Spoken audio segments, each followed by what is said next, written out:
Shalom, selamat pagi Bapak Ibu serta saudara terkasih dimanapun berada. Terpujilah Tuhan, Allah yang begitu mengasihi kita.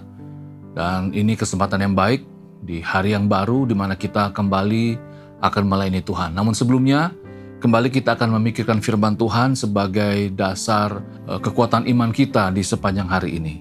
Matius pasal yang ke-13, ayat yang ke-10 sampai yang ke-13 akan menjadi perenungan kita di pagi hari ini. Demikian firman Tuhan, maka datanglah murid-muridnya dan bertanya kepadanya, "Mengapa engkau berkata-kata kepada mereka dalam perumpamaan?"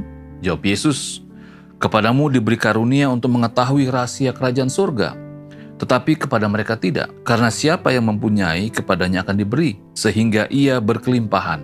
Tetapi siapa yang tidak mempunyai, apapun juga yang ada padanya, akan diambil daripadanya. Itulah sebabnya Aku berkata-kata dalam perumpamaan kepada mereka, karena sekalipun melihat, mereka tidak melihat, dan sekalipun mereka mendengar, mereka tidak mendengar dan tidak mengerti." Demikian bacaan firman Tuhan. Berbahagialah yang mendengar dan menjadikan firman Tuhan sebagai dasar kehidupan hari lepas hari. Bapak Ibu Saudara terkasih, firman Tuhan di pagi hari ini sangat menarik sekali. Kita bisa melihat bagaimana Tuhan Yesus menjawab pertanyaan dari para murid yang mereka merasa heran. Kenapa Tuhan Yesus saat mengajar kepada orang-orang yang dalam konteks itu mungkin orang-orang yang bersimpati atau orang-orang yang penasaran dengan Tuhan Yesus, dengan pengajaran Tuhan Yesus, dengan sebuah perumpamaan.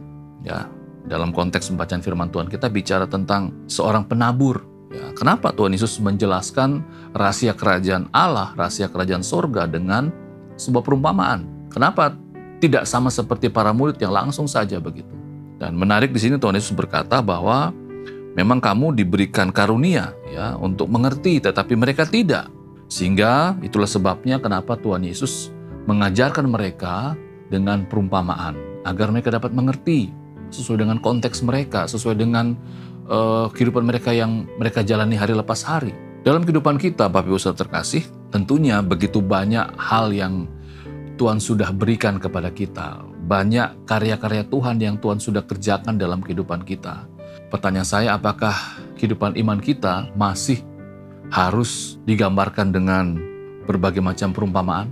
Tentunya dalam konteks kita sebagai orang percaya yang sudah menerima anugerah keselamatan, sebagai orang-orang yang sudah bertumbuh di dalam iman, yang sudah banyak belajar dan sudah mengerti tentang rahasia kerajaan surga, tentunya tidak ada hal yang tersembunyi dalam kehidupan kita. Jadi mari kita bersyukur bahwa apapun yang Tuhan kerjakan di dalam kehidupan kita setiap harinya, setiap peristiwa yang terjadi di dalam kehidupan kita, setiap firman yang mungkin kita dengar setiap harinya, atau hal-hal rohani yang Tuhan izinkan terjadi dalam kehidupan kita, membuat kita paham apa maksud Tuhan, apa rencana Tuhan di dalam kehidupan kita.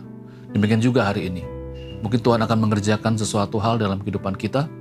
Mari kita yakini bahwa Tuhan punya maksud dan tujuan mengapa itu terjadi di dalam kehidupan kita. Tidak perlu lagi ada perumpamaan, tidak perlu lagi ada hal-hal gambaran sederhana, karena kita adalah orang-orang yang sudah diselamatkan dan ada Roh Kudus yang akan menolong kita memahami dan mengerti apa maksud Tuhan, mengapa Tuhan izinkan itu terjadi di dalam kehidupan kita. Kita berdoa. Tuhan, terima kasih. Kami sungguh-sungguh bersyukur karena kami adalah orang-orang yang Tuhan kasihi, orang-orang yang sudah menerima anugerah keselamatan. Kami dimeteraikan dengan Roh Kudus yang ada di dalam kehidupan kami, sehingga apapun yang terjadi dalam kehidupan kami, tentunya kami dapat memahami hal tersebut, bahwa Tuhan punya maksud dan rencana yang mulia terhadap kami. Tidak perlu lagi ada penjabaran-penjabaran seperti orang-orang pada zaman Tuhan Yesus yang tidak mengerti maksud dan rencana Tuhan. Tetapi kami adalah orang yang mengerti maksud dan rencana Tuhan. Terlebih lagi ada Roh Kudus yang akan menolong kami. Terima kasih Tuhan. Ajar kami di hari ini untuk selalu bersyukur karena apapun yang terjadi di hari ini, Tuhan punya maksud dan rencana di dalam kehidupan kami. Amin.